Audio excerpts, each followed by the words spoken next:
Okay, welcome to Hysteria. Let's get right into the news. Voter fraud. Alyssa. Happening again. Where is it happening now? Fat Bear, Erin. There's voter fraud with the Fat Bear.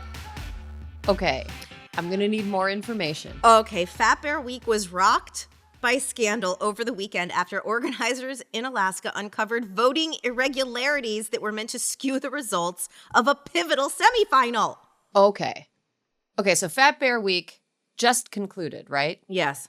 And Fat Bear Week, they put out a bracket. In case listeners don't know Fat Bear Week, we're big fans of Fat Bear Week. We love They Fat put out a Bears. bracket, and fans of the Fat Bears get to vote on matchups. It's like March Madness, but with whatever Fat Bear you like better. And then that proceeds until a Fat Bear champion is crowned. But in a semifinal, you're telling me that people were skewing the votes. Who was trying to skew the votes and for who?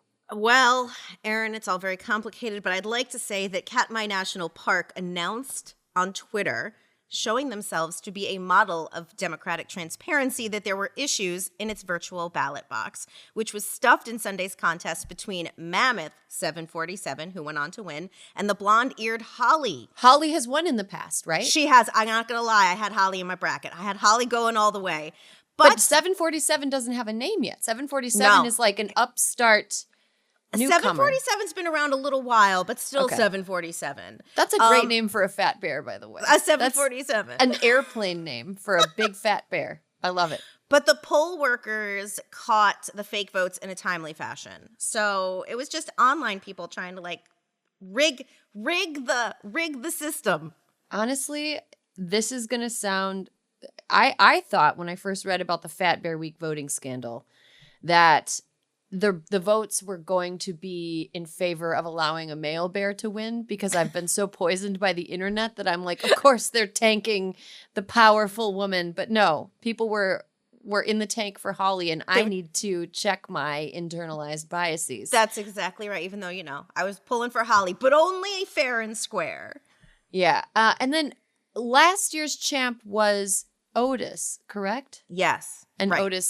Otis ended up losing. But still living a good life. Exactly. There are no losers in Fat Bear Week. No, just winners. They're long all as- full of salmon and ready to go to sleep. Yes. As long as they're eating and getting fat, they are winning, and we are winning for being privy to them. There's more news, but I really am excited to get to our interview this week. What do you say we do that? 10 out of 10. Let's go.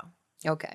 Alyssa, we're pretty excited about this one. Today's a big day. Today's a big day. So, listeners, as you know, Alyssa and I have been doing this podcast together for over 4 years, more than 200 episodes. And out of all of the interviews we've had, we've never interviewed a man before. No Ever. offense to men. No offense Nope. to men. There's just a lot of podcasts out there that feature primarily dudes talking to each other. However, today we are making our first exception for a man who, if elected governor of Texas, could make life better for millions of women and families, both in the Lone Star State and nationwide, because everybody loves somebody who lives in Texas, even if you don't live there yourself.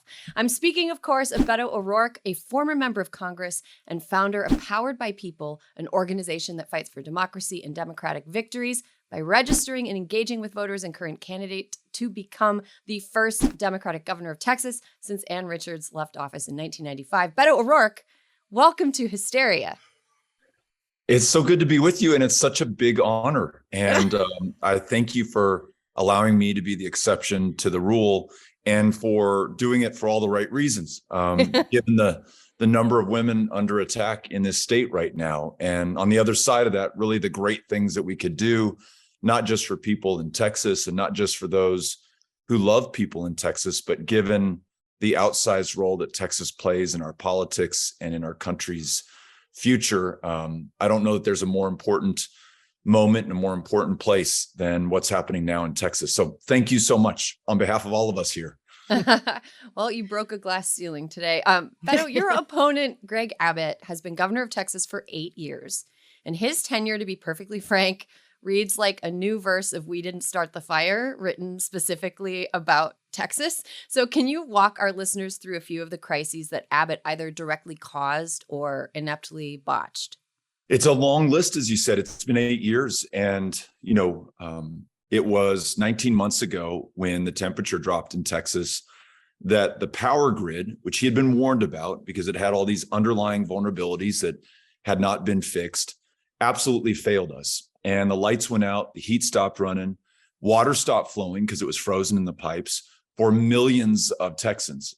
700 people that we know of died, hypothermia, died of carbon monoxide poisoning in their garages, died burning up in their homes as they set fire to their furniture, trying to keep their kids warm. He pegs the price of electricity at its highest allowable rate for days. Gas soon starts trading at 200 times what it had sold for the day before. His biggest campaign contributors end up making billions of dollars over the course of 5 days. And after all of that happened, the kicker is the grid is still not fixed. And we now are all paying higher electricity and utility bills as a result. So from that, the most basic, job of government, literally keeping the lights on and making sure that we're warm in our homes in the energy capital of the world, no less, to crises that we have in our child protective services system. This is the system that oversees 32,000 kids who are in foster care in Texas right now. It's a system whose vulnerabilities, again, the governor was warned about years ago. Since 2020, 100 children have lost their lives in this system.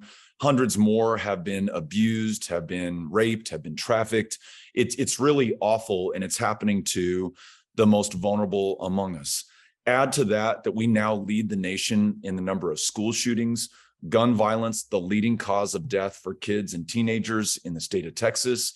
This week marks 20 weeks since 19 kids and their 2 amazing teachers were killed in their classrooms by a guy who in Texas could legally buy not 1, but 2 AR-15s and hundreds of rounds of ammunition at the age of 18 and walk into that classroom and take the lives of all those kids.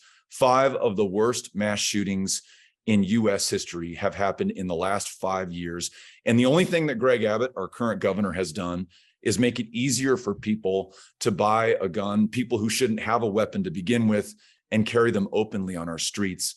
And lastly, and I think, maybe most galvanizing and maybe most horrifying for the millions of women and girls in this state is a total abortion ban that he signed into law last year that just went into effect last month. It begins at conception. There's no exception for rape or incest. And look, effectively and functionally, there is no exception for the life of the mother. This is happening in a state that leads the country in this crisis of maternal mortality, 3 times as deadly for Black women. And we absolutely know that this is going to cause more suffering and more death in the state of Texas. So all of that and more is happening. But I'll just say this in conclusion, the way that Texans are responding to this is incredibly inspiring and fills me with optimism and a lot of confidence that we're going to win this on November 8th, because people are not accepting it and they're not submitting to it and they're not succumbing to the temptation to despair. They're taking action. They're showing up. They're getting registered to vote. They're committing themselves to knocking on doors, and they're going to do what it takes to win this election, overcome these challenges, and get Texas on the right track. So you were in a punk band when you were younger, and one of the most punk rock things we've seen in politics, which normally, punk and politics don't really go together. But you confronted Governor Abbott at the Uvalde press conference.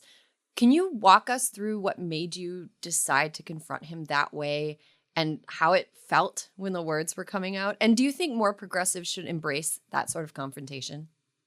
I was in Uvalde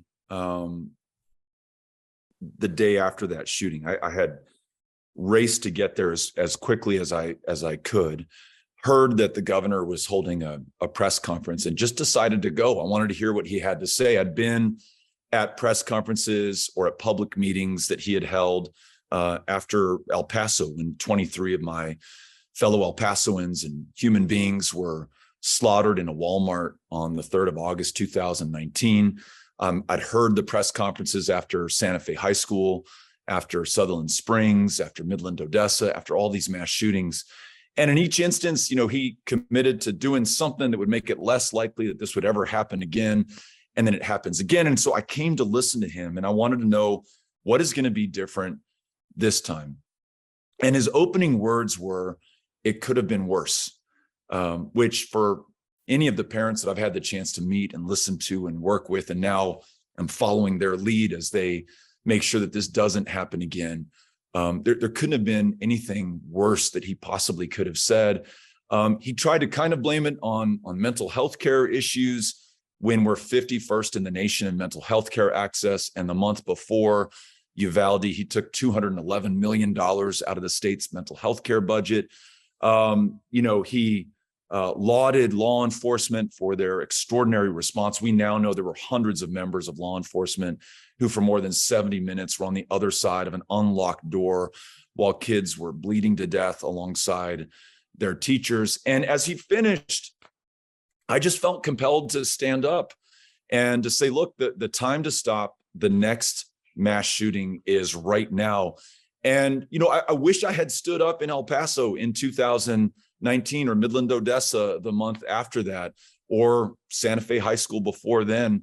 We've got to confront those in power who are in positions to do something about this, who could take common sense steps that, look, not everyone's going to agree on every possible solution, but raising the age to 21, which the Republican governor of Florida did in 23 days after Marjorie Stoneman Douglas, a universal background check, which every gun owner for the most part can agree on, a red flag law, which we know will save lives. On this much, Republicans and Democrats can agree. So yeah, I felt compelled to stand up and to confront him and to do something to change the course that we're on. Otherwise, look, I've got 3 kids who are in the public schools in El Paso. They're now sophomore, freshmen at El Paso High, and one is a 6th grader at the middle school. And they know full well that unless we do something different, they're just as likely to be met with the same fate as those kids in Uvalde or children all across this state. So as a parent, as a human being, as a Texan, I want to make sure that we're doing all we can with what we have where we are. And that's certainly how I felt in Uvalde on that day and every day since then, for that matter. Beto, we have seen ad after ad of Trumpers who are now supporting you. What are the biggest policy issues driving Trump voters to your campaign? Well, I'll tell you what, I listened to your interview with Chloe about reaching out to rural voters. And a lot of that resonated with me because I'm going to these extraordinarily rural, very remote from the centers of power counties and communities across the state of Texas. And she has it exactly right. You got to show up. This is not something that you can phone in or beam out there through social media or a television ad. You gotta listen to people with whom you may not agree on every issue, who, as you're talking with them, may have a Trump hat on and a Make America Great Again t-shirt, but who are just as human as I am, just as much a Texan as anyone else. And they care just as much about their kids and their schools and their jobs and our future as anyone else. And so in doing that, I discovered that we've got so much more in common than would otherwise divide us. So school funding, it's bad in El Paso. I think the teacher here on average is underpaid by about $7,500 against the national average.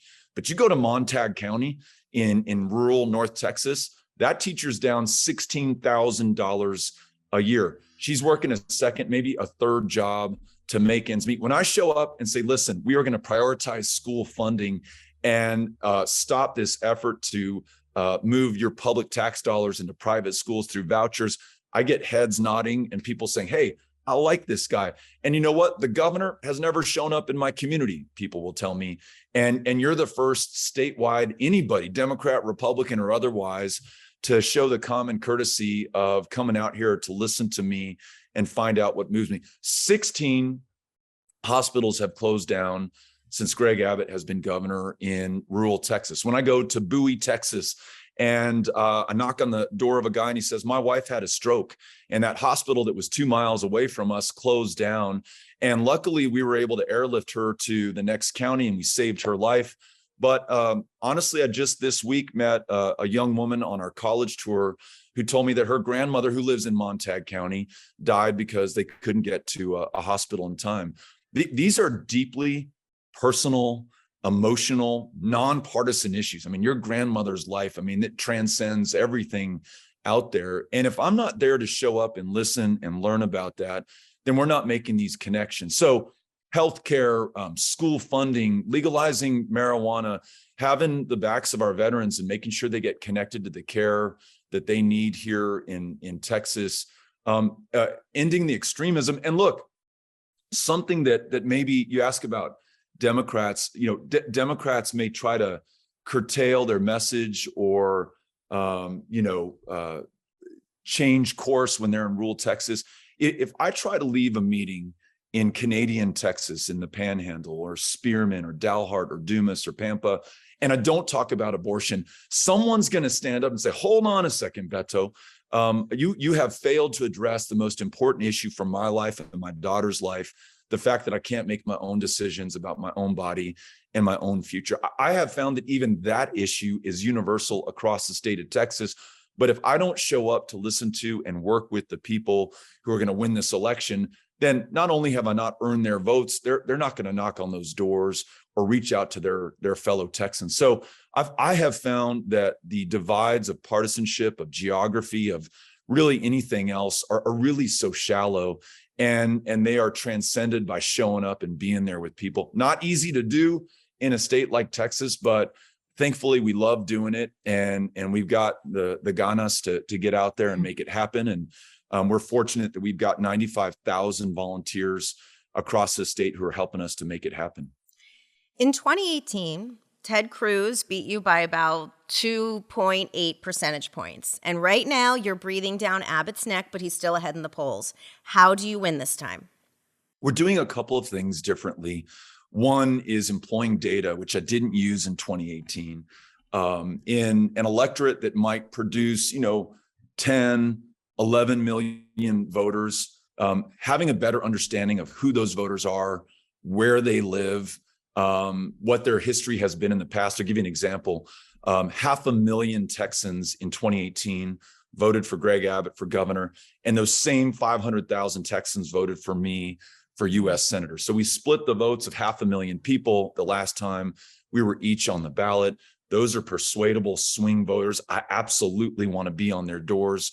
Data helps me to find them and make sure that I'm using the most persuasive message possible.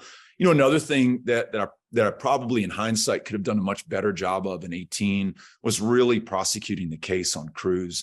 We intentionally ran a very aspirational, very ambitious campaign. Nothing wrong with that, but I think I wrongly assumed that everyone either loved or hated that guy. And there are a lot of people who are working so hard at a $7.25 an hour job. And in fact, they're working 2 or 3 of them. They're raising their kids. They're taking care of their folks. They just don't have time for this stuff. And as a candidate, I needed to make the case and connect the dots, and I didn't. So with Abbott, I'm going to make sure that you are paying more in property taxes, more in electricity bills, a 200% increase in your phone bills because he vetoed the universal service fund that underwrites those phone bills in rural Texas. And the greatest driver of inflation is your current governor. The school shootings, that's your current governor. This total attack on the women of Texas, a complete abortion ban that gives more rights to a rapist who can collect a $10,000 bounty suing the family of his victim in the state of Texas. That rapist has more rights than does his victim. That is Greg Abbott. The exodus of school teachers, Greg Abbott. So making sure that people understand the cost and consequence of that guy being in office, in addition to the ability for us to do great things, world-class schools, best jobs in America right here in Texas, and the ability to see a doctor, and restoring protection for the right to privacy so every woman makes her own decisions about her own body, her own future, her own health care. That's very different than what we were doing in 2018.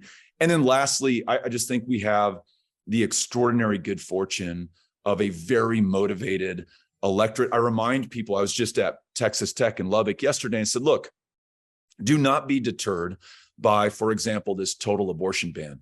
Abortion was just as illegal in the state of Texas 50 years ago, but no one rode to our rescue, not the rescue of the women of Texas. It was those women who rode to the rescue of the rest of the country. Jane Roe of Roe versus Wade, Linda Coffey, her attorney, Sarah Weddington, her other attorney. These three young Texas women prevailed upon an all-male United States Supreme Court and won that right to privacy that stood the test of time for nearly half a century. Texas women won the way back in 1973. They're going to win it back in 2022. So there's something really extraordinary happening in Texas right now, led by Texas women. And I'm just very grateful, very lucky to be a part of that right now. Let's talk a little bit more about SB 8, because it's kind of the vigilantism it encouraged is something that we couldn't have even imagined. So can you tell us a little bit more about the current state of abortion access in Texas and what you would do as governor to safeguard reproductive rights? And then also, I've been having trouble finding out how many people have actually been sued under the law. Do we know how many people have been sued under the law? Yeah, Erin. So this attack on reproductive healthcare freedom, as you know, is not new to Texas. It's been going on for more than a decade, and it is absolutely connected to that maternal mortality crisis that I mentioned earlier. As more reproductive healthcare clinics have closed down across the state, especially in a state that is dead last in the nation in access to healthcare, in these underserved communities, and they can be in the dead center of Houston, Texas. They can be, in Hudspeth County, in the more rural and remote parts of the state of Texas. Not only has it become impossible for a woman to get access to an abortion, but it has been just as impossible to get access to a cervical cancer screening, a family planning provider, or a doctor or provider of any kind. There are so many counties in Texas where literally there is not a single medical provider on the books that a woman can go see. And I mentioned it is 3 times as bad for African-American women in the state of Texas. All of this exacerbated by the most extreme abortion ban in the country that is then compounded by this vigilante law that says that anyone, and not just anyone in Texas, anyone in America can sue anyone in Texas who assists any woman in getting access to an abortion and collect a $10,000 bounty. And that anyone could include the rapist who impregnated that woman in the first place. And as you said, it'd be hard to cook this up stranger than fiction, and yet it is our reality in this hothouse of extremism in the state of Texas right now. And it's a harbinger of what is to come if we don't change course. Justice Clarence Thomas has shown us that next is the right to contraception and same-sex intimacy, which means potentially a revival of our sodomy laws in the state of Texas. Marriage equality, all of that will come under attack in these ingenious, innovative, extraordinarily creative ways that extreme Republicans have brought to bear here in Texas. And I'll give you an example of what that future could look like. The so-called House Freedom Caucus, which is the kind of extreme fringe edge of Republican legislators in Texas, have already begun sending demand letters to employers in Texas who are funding the out-of-state travel for their female employees. In other words, warning them, if you assist those women who work for you to travel out of state to make their own private, personal healthcare decisions, we will come after you. There's another proposal to check the travel documents of women of childbearing age should they try to leave the state of Texas. Some people laugh this stuff off, but I think our failure to take seriously the threats that we saw or heard coming for years and decades, saying, and I'll say I'm party to this, no way there'll be a total abortion ban in the state of Texas. I know they say that stuff, but that could never, ever happen. And so we must take seriously everything that is happening right now and realize that no victory is ever final, not even one like Roe versus Wade in 1973. And this fight will never be over. And that can sound exhausting, that this fight will never be over, but we have to find a way that it is inspiring to us, that we're in the fight for the lives of our fellow Texans, our fellow Americans, and there's no higher calling or honor, and there can be joy in that fight, and it's all of us in, all of us together. And we're going to be able to do some extraordinary things here in Texas, not just for those under attack here, but really for the country, given the role that this state plays in American politics. What can the governor do? Like, I know that the state itself you're probably going to be dealing with a Republican legislature. So what could you do as governor to restore some of those rights to Texas women? There are a number of things the governor can do. One is to stop the bad things coming down the pike. So the governor has the veto power. So all these proposals coming, whether from Justice Clarence Thomas or the House Freedom Caucus in Texas, as governor, I'll be able to stop them. But the governor also has a lot of leverage with the legislature to bring members to the table. As you probably know, we only meet as a legislature once every 2 years, and then only for 140 days. The governor can uniquely bring that legislature back into session and calls the tune, defines what that agenda will be, and can continue to call the legislature back until we get the desired outcome or something close to the desired outcome. You've seen that used for bad purposes by Greg Abbott, going after transgender kids or CRT, or to weaken our voting laws. I'd love to use that for good purposes, to restore the rights and freedoms to our fellow Texans, especially to women, for their bodily autonomy. And one might think that might be a very tough task, given how conservative or Republican this state is supposed to be. But when asked, Texans, 86% of whom say they strongly oppose the governor's total abortion ban. 78% of Republicans in Texas strongly oppose the governor's total abortion ban. So there's a lot more room for consensus than people might otherwise think.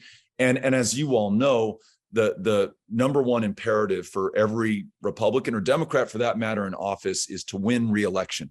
Whatever else they may say, they want to make sure that they win. And the shockwave produced by having the first Democrat, the first pro-choice candidate since Ann Richards won in 1990 to win this office is going to change the political calculus in this state and what is possible and what is potential. And lastly, none of this can happen if we don't win. And so the alternative is to stay on this crazy train that is racing towards the far fringe of extremism and is costing the lives of our fellow Texans, whether it's those kids in these classrooms or women and girls across the state of Texas. This really is a chance for us to get back on the right track and to do the right thing. And I'm confident we can bring the state together in order to make it happen. Beto, one of your absolute best surrogates, Willie Nelson, is a big advocate for legalizing marijuana, which anyone who listens to this podcast knows I'm a fan of. How motivating of an issue do you think it is for Texans to legalize marijuana, and what other social policies are vital to accompany the legalization?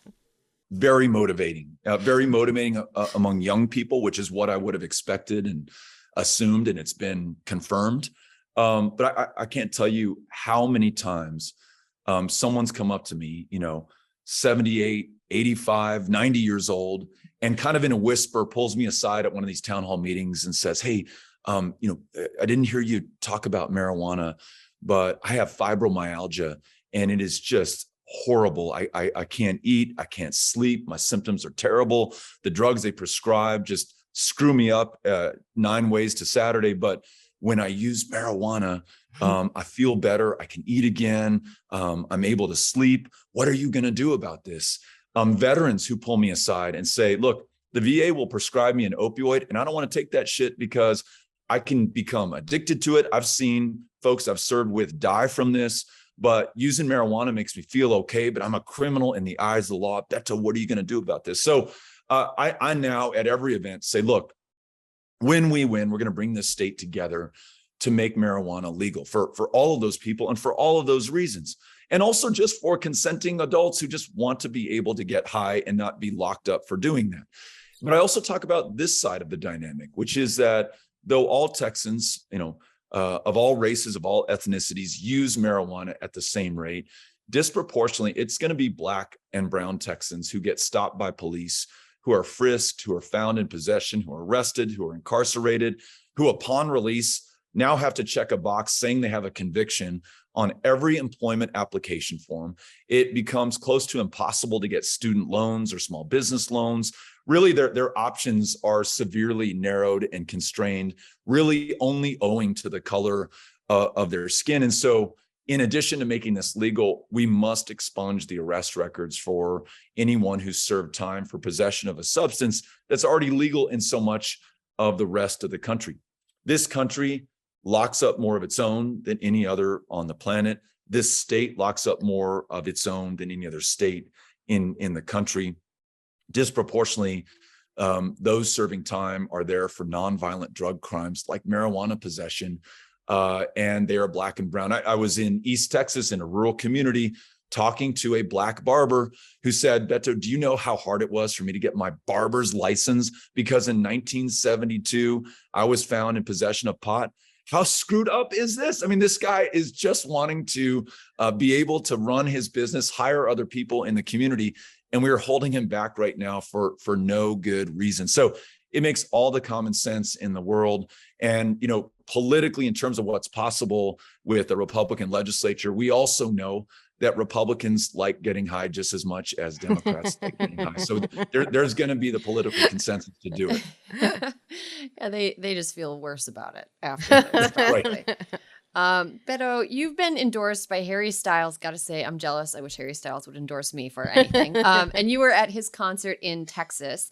And a lot of big name national figures have thrown their support your way. So we also know that Texans are famously, let's say, resistant to the perception that outsiders are messing with their state. So how do you accept and embrace the support of celebrities while making sure that Texans know you're in this for them?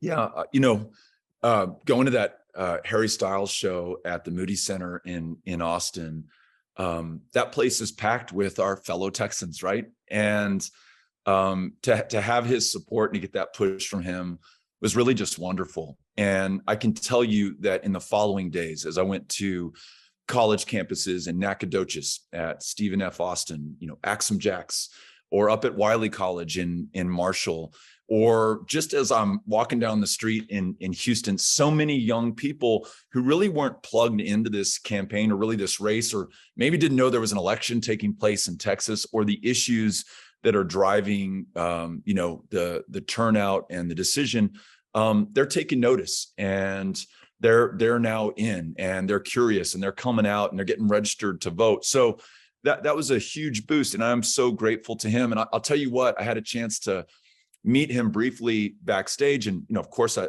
thanked him for inviting me to the show and for his support of us. And what so surprised me was that he had watched the debate that we had just a few days before, and he said, brilliant job in the debate.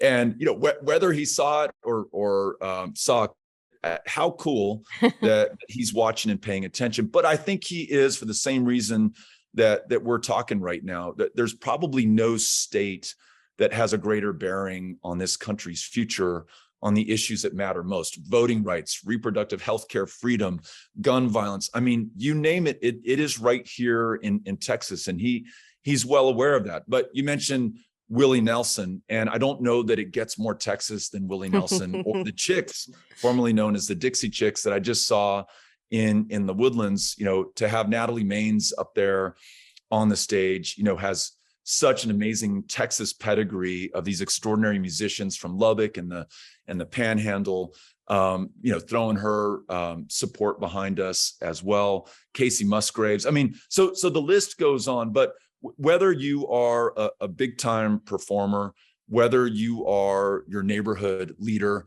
whether you're the student government president, whether you're just a voter out here in El Paso, we just had a great event at the University of Texas at El Paso last night. To have your support means the world to me, because this is really kind of the defining moment of truth for Texas.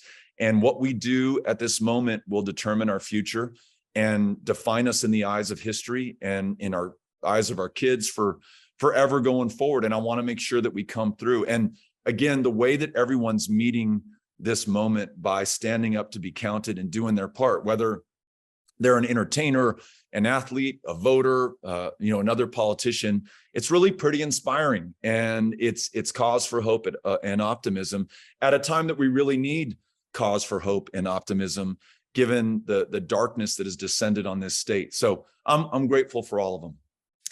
Well, as a Californian, I got to say, if you get elected, Governor Newsom is going to have to redirect some of his trolling budget away from Texas. He's going to be able to put up more billboards in Florida, maybe one in South Dakota. We'll see what he does with that.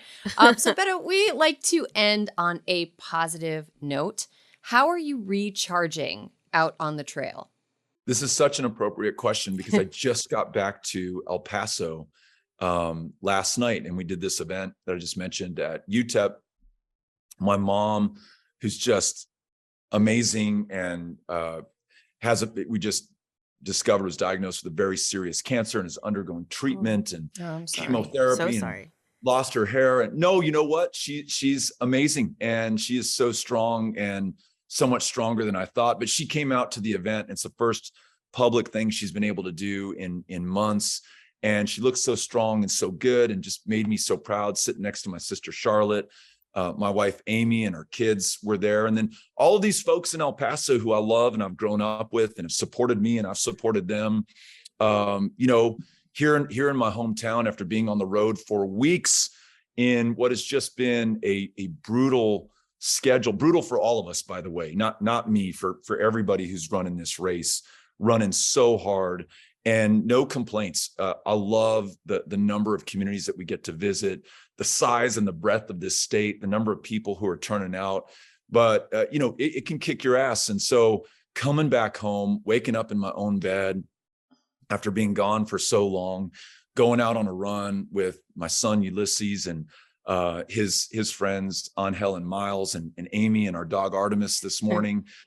Being here in my living room, it's great. So I'm absolutely able to recharge here, and I'll be working from home for a couple of days, and then we're back out on the trail. It's hard for me to believe this as I say this to you, but it's 27 days until this election is decided. 27 days, and I, along with tens of thousands of people in this state, am going to give this everything that I've got. And I'm just so confident that we are going to come through at the end. It's not going to be easy, right? And it's going to require something extraordinary from all of us.